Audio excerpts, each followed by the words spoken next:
السلام علیکم ورحمۃ اللہ وبرکاتہ۔ ایک دوست کا سوال تھا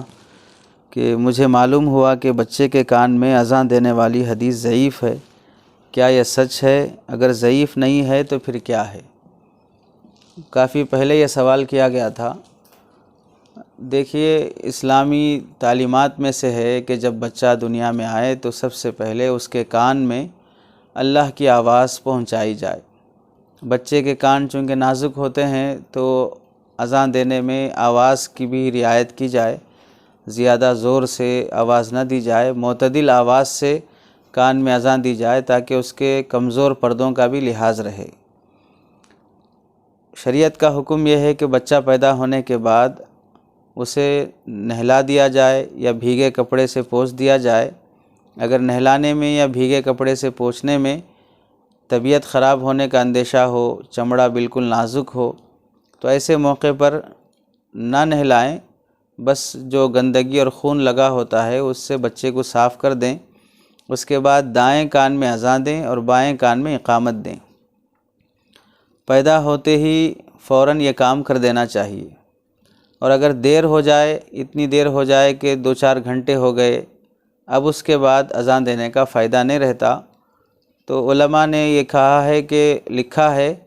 اذان پیدا ہوتے ہی فوراً دینا مستحب ہے۔ جتنے 4 مسالک ہیں، امام مالک رحمۃ اللہ علیہ کے مسلک کے علاوہ بقیہ تینوں مسالک میں اذان دینے کو مستحب اور بعض جگہ مسنون لکھا ہے۔ امام مالک رحمۃ اللہ علیہ سے منقول جو روایت ہے وہ مکروہ کی ہے، البتہ فقہ مالکی میں بعض فقہا نے اسے مستحب لکھا ہے اور اسے جائز قرار دیا ہے۔ رہی بات اس میں کیا حکمت ہے کہ بچے کو سب سے پہلے اذان دی جائے، تو اس سلسلے میں علامہ ابن قیم رحمۃ اللہ علیہ نے اور ایسے ہی ملا علی قاری رحمۃ اللہ علیہ نے مختلف حکمتیں اس کی نقل کی ہیں۔ تحفۃ المودود باحکام المولود میں علامہ ابن قیم جوزی رحمۃ اللہ علیہ لکھتے ہیں، بچہ پیدا ہونے کے بعد سب سے پہلے اذان دینے میں حکمت یہ ہے کہ اس کے کان میں اللہ کی بڑائی، اللہ کی عظمت، اور انسان جس مذہب کو لے کر پیدا ہوتا ہے، کل مولود یولد علی الفطرہ، ہر بچہ فطرت اسلام پر پیدا ہوتا ہے تو اسے اسلام کی شہادت اور توحید کا نعرہ اسے سنایا جائے۔ یہ وہی توحید کا نعرہ ہے جو دنیا سے جاتے وقت اسے سنانا چاہیے، یعنی دنیا میں جب بچہ آتا ہے تو اسے شہادت اور توحید کا نعرہ سنایا جاتا ہے،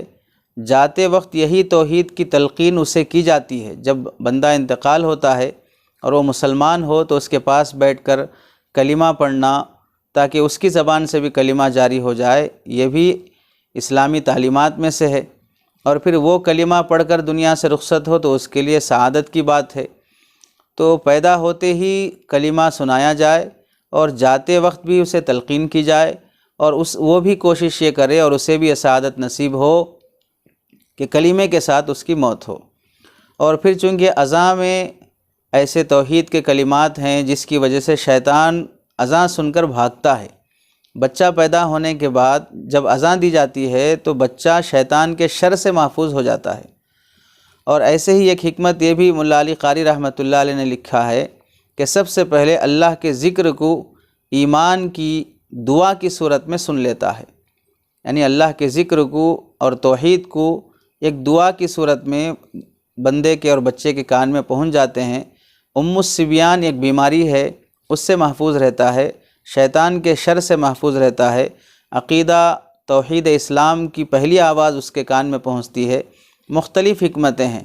بچے کو سنائی نہیں دیتا، بچے کو الفاظ سمجھ میں نہیں آتے، اذان دینے سے کیا فائدہ؟ دیکھیے، بعض احکام وہ ہیں جو ہماری عقل میں نہیں آتے، چونکہ ہماری عقل شریعت کے ہر حکم کو سمجھنے کے لائق ہی نہیں ہے۔ اب ایسی عقل ہی نہیں ملی ہے جو شریعت کے ہر حکم کو سمجھ سکے۔ ہم بندے تبھی بنیں گے جب اللہ کے حکم اور رسول اللہ صلی اللہ علیہ وسلم کے حکم کے تابع ہو کر چلیں گے، ہر حکم کی حکمت سمجھ میں آئے تبھی ہم عمل کریں گے، تو پھر یہ بندگی نہیں ہے۔ جب ہم اللہ کو اور اللہ کے رسول کو اپنا خدا اور اپنا رسول مان چکے ہیں تو ہر حکم کی علت سمجھ میں آنے کے بعد ہی عمل کرنا، یہ دعویٰ بندگی کا نہیں ہوتا ہے۔ بندہ ایسا دعویٰ کرنے کا حقدار ہی نہیں ہوتا ہے۔ ہمیں اطیع اللہ و اطیع الرسول کے تحت اللہ کے حکم پر عمل کرنا چاہیے، اور اذان کی سنیت اور استحباب جو بچے کو دیا جانا چاہیے اس کا ہمیں فائدہ اٹھانا چاہیے۔ رہی بات حدیث میں اس کی کیا حیثیت ہے، یہ حدیث ضعیف ہے یا اس حدیث پر عمل کرنا کیسے ہے، تو اس سلسلے میں دیکھیے حضرت رافع اپنے والد سے نقل کرتے ہیں، حضرت ابو رافع رضی اللہ تعالیٰ عنہ اپنے والد سے نقل کرتے ہیں، رأیت رسول اللہ صلی اللہ علیہ وسلم اذن فی اذن الحسن بن علی حین ولدته فاطمہ بالصلاۃ، کہ اللہ کے نبی صلی اللہ علیہ وسلم حضرت حسن بن علی رضی اللہ تعالیٰ عنہ کے کان میں نماز جیسی اذان کہتے ہوئے میں نے سنا ہے جب حضرت فاطمہ رضی اللہ تعالیٰ عنہ نے ان کو جنم دیا۔ یعنی حضرت حسن رضی اللہ تعالیٰ عنہ کے کان میں اللہ کے نبی نے اذان دی ہے۔ یہ مسند احمد میں روایت نقل کی گئی ہے، سنن ابو داود میں یہ روایت نقل کی گئی ہے۔ امام ترمذی رحمۃ اللہ علیہ نے سنن ترمذی میں روایت نقل کی ہے، اور روایت نقل کرنے کے بعد فرمایا یہ حدیث صحیح ہے اور اس پر بعض علماء کا عمل ہے۔ ایسے ہی مسند حاکم میں امام حسین بن علی رضی اللہ تعالیٰ عنہ سے نقل کیا گیا ہے کہ اس حدیث کے بارے میں یہ فرمایا گیا کہ یہ حدیث صحیح الاسناد ہے، لیکن اس کو امام بخاری امام مسلم نے نقل نہیں کیا۔ چنانچہ دیکھیے ان حسین قال قال رسول اللہ صلی اللہ علیہ وسلم من ولد له فأذن في اذنه اليمنى واقام في اذنه اليسرى لم تضره الصبيان، کہ جس کے یہاں بچے کی ولادت ہو وہ اس کے دائیں کان میں اذان دے اور بائیں کان میں اقامت کہے تو اس کی برکت سے بچے کو الصبیان کی بیماری نہیں ہوگی۔ الصبیان کیا بیماری ہے اس کی تحقیق بعد میں ہوگی، بعد میں اس کی وضاحت ہو سکتی ہے۔ بچوں کو پیش آنے والی ایک مرگی کی بیماری ہوتی ہے، اس سے بچہ محفوظ ہو جاتا ہے۔ مسند ابو یعلیٰ میں یہ روایت نقل کی گئی ہے۔ اب اس میں بچے کے کان میں اذان دینے کے سلسلے میں امام ترمذی رحمۃ اللہ علیہ نے خود اس حدیث کو حسن اور صحیح قرار دیا ہے، اور ایسے ہی عبد الرحمن مبارک پوری رحمۃ اللہ علیہ جو غیر مقلد حضرات کے پیشوا اور عالم ہیں، یہ حضرات بھی انہیں مانتے ہیں،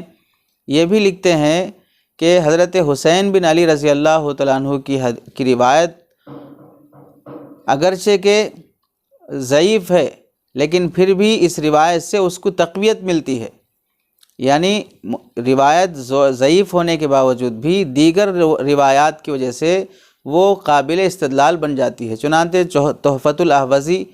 جلد نمبر 5 صفحہ نمبر 79 پر حضرت عبد الرحمن مبارک پوری رحمۃ اللہ علیہ نے بھی اس حدیث کو قابل استدلال مانا ہے۔ ایسے ہی اللہ کے نبی صلی اللہ علیہ وسلم کا عمل بھی ہے اور قول بھی ہے، فعلاً بھی یہ عمل ثابت ہے، قولاً بھی ثابت ہے، اور دیگر محدثین نے جیسے شیخ احمد الزین نے مسند احمد کے حاشیے میں، شیخ عبد المنان نور پوری نے احکام و مسائل میں، شیخ امین اللہ پشاوری نے فتاوی الدین الخالص میں، اور شیخ البانی نے ضعیف الترمذی میں اس حدیث کو شامل نہیں کیا ہے۔ یعنی امام ترمذی رحمۃ اللہ علیہ کی احادیث کو جو ضعیف ہیں اسے شیخ البانی نے الگ سے ایک جگہ جمع کیا ہے، اس میں اس حدیث کو ضعف میں اور ضعیف حدیث میں شامل نہیں کیا ہے۔ تو حدیث قابل استدلال ہے، چاروں مسالک میں یہ چیز پائی جاتی ہے، چنانچہ ہم ہر مسلک کی بات سنائیں گے، اور علماء عرب میں فتاوی بن باز اور فتاوی عثیمین صالح العثیمین رحمۃ اللہ علیہ کے فتاوی میں بھی یہ بات ثابت ہے کہ ان حضرات نے بھی اذان دینے کو سنت اور مستحب لکھا ہے۔ چنانچہ دیکھیے فتاوی بن باز میں لکھا ہوا ہے ھذا مشروع عند جمع من اہل العلم وقد ورد فیہ بعض الاحادیث وفی سندها مقال فاذا فعلها المؤمن فحسن لانه من باب السنن ومن باب التطوعات۔ اذان دینا یہ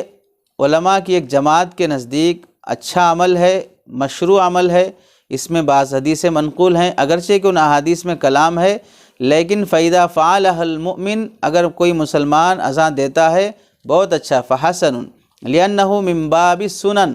یہ سنت کے قبیل سے ہے، وَمِن بَابِ التَّطَوُّعَات اور عبادات کے قبیل سے ہے۔ اور پھر آگے اسی طرح کی کی بات لکھی ہوئی ہے کہ اما الاذان فیکون فی الیوم السابع وان ترک ذلک فلا باس، اذان دے دینا چاہیے اور اگر چھوڑ دے گا تو کوئی حرج کی بات نہیں ہے۔ فتاوی بن باز میں بھی اس کی صراحت ہے، شیخ صالح العثیمین بھی اس کا فتویٰ دیتے ہیں، اور ملہم.com مجتمع الکتاب العرب اسلامک ویب سائٹ ہے، اس میں بھی عمر بن عبدالعزیز رحمۃ اللہ علیہ سے نقل کیا گیا ہے، وَكَانَ الْخَلِيفَةُ الْأُمَوِيُّ عمر بن عبدالعزیز يَحْرُصُ عَلَى تِلْكَ السُّنَّةِ كُلَّمَا رَزَقَهُ اللَّهُ وَلَدًا، کہ حضرت عمر بن عبدالعزیز رحمۃ اللہ علیہ کو جب بھی بچہ ہوتا تو خود اذان دینے کی کوشش کرتے۔ اذا كان يؤذن في اذنه اليمنى ويقيم الصلاة في اذنه اليسرى، کہ ایک کان میں اذان کہتے تھے اور دوسرے کان میں اقامت کہتے تھے۔ چنانچہ حکم الاذان فی اذن المولود ذهب جمہور علماء الشافعیہ والحنابلہ الى القول باستحباب اقامت الاذان فی اذن المولود، کہ نومولود بچے کے کان میں اذان دینا اور اقامت دینے کو مستحب لکھا گیا ہے۔ ہر مذہب میں، جس طرح علامہ امام نووی رحمۃ اللہ علیہ شافعی مسلک کے ہیں، اپنی کتاب المجموع میں لکھتے ہیں السنۃ ان یؤذن فی اذن المولود عند ولادتہ، ذکرن کان انثی، لڑکا ہو یا لڑکی ہو کان میں اذان دینا سنت ہے۔ امام بہوتی حنبلی مسلک کے ہیں، کشف القناع میں لکھتے ہیں وسنۃ ان یؤذن فی اذن المولود الیمنی۔ ابن عابدین حنفی مسلک کے ہیں، علامہ شامی رحمۃ اللہ علیہ، وہ لکھتے ہیں کہ مطلب فی مواضع التی یندب لها الاذان فیندب للمولود، بچے کے پیدا ہونے پر اذان کہنا مستحب ہے۔ اسی طرح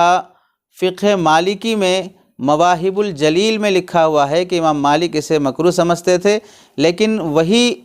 امام خطابی رحمۃ اللہ علیہ لکھتے ہیں کہ وقد استحب بعض اہل العلم ان یؤذن فی اذن الصبی ویقیم حین یولد وقد جرى عمل الناس بذلك فلا باس بالعمل به۔ تو ان تمام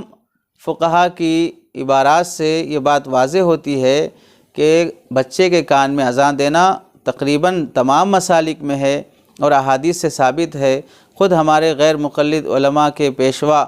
کی تحریر بھی موجود ہے، علماء عرب کے فتاویٰ ہیں، ان سب کے ہوتے ہوئے پھر بھی اس عمل کو بدعت کہنا، غیر ثابت کہنا یا سنت کے خلاف سمجھنا، اس سے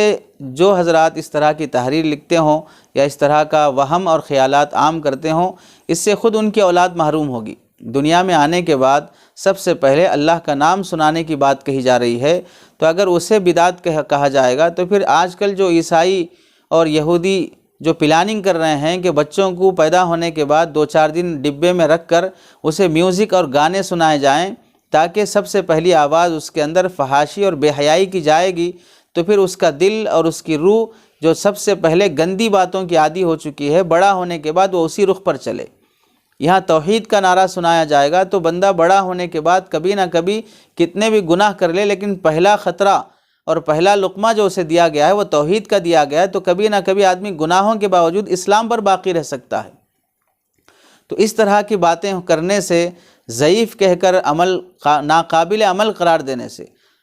ضعیف اگر ہے، علماء لکھتے ہیں کہ تعدد طرق کی وجہ سے قابل استدلال ہے، اور پھر ضعیف احادیث بہت سے مسائل میں قابل استدلال مانے جاتے ہیں، اور اس قدر بھی ضعیف نہیں ہے کہ اسے موضوع کے درجے کی قرار دے دی جائے اور پھر اس کو بدعت قرار دے دیا جائے۔ اگر اس کے بعد بھی کوئی شخص اپنے بچوں کے کان میں اذان دینا نہیں چاہتا ہے تو وہ اس کی مرضی ہے، وہ اس کے اولاد کو اللہ کے نعرے سے محروم رکھنا چاہتا ہے۔ باقی تمام مسالک میں علماء عرب کے بھی فتاویٰ یہی ہیں کہ بہتر ہے، مستحب ہے، سنت ہے کہ بچے کے کان میں پیدا ہونے کے بعد سب سے پہلے اذان اور اقامت کہی جائے۔